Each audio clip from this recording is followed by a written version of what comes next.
خو بس چې جومات ته راځې نو نیت پکې د څه شي کوه د اعتکاف کوه دا نفل اعتکاف دی فایده د اعتکاف څه شی دی غرض د اعتکاف څه شی دی دا خلک اعتکاف په جومات کې کوي ولې دا اعتکاف خلک په جومات کې د دې وجې نه کوي که نه چې دا د الله په دروازه کې پرېوتل دي د دې غرض دا دی الله زه ستا په دروازه کې پرېوتی یم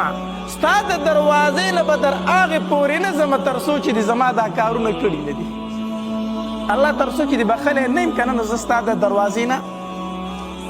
نو زمونږ د خلکو هم دا عادت دی چې یو سړی دې په دروازه کې کښېني او ځي درنه نه که نه نو ضروره حاجت ورله بیا مونږ پوره کړو نه مې پرېږدي نو په دروازه کې راته ناست دی نو ته راننه نو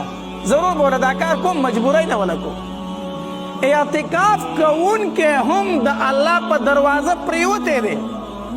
الله تر هغې پورې ستا د کور نه نه وځم تر څو چې دې بخلی نه یم جایز کارونه دي شرعي کارونه دي هغه هم د الله تبارک وتعالی نه په اعتکاف کې غواړه د الله نه الله زما دا کار وکړه ستا دروازه کې پرېوت یم الله پرېوت یم نه ځم کور ته دا کار خو راله وکړه ضروري الله تبارک وتعالی څه کوي دا کار الله تبارک وتعالی ضرور کوي نو د اخرو لسو ورځو کې اعتکاف کول دا څه دي سنت نارینه اعتکاف په مسجد کې به کوي او زنانه اعتکاف په کور کې کولی شي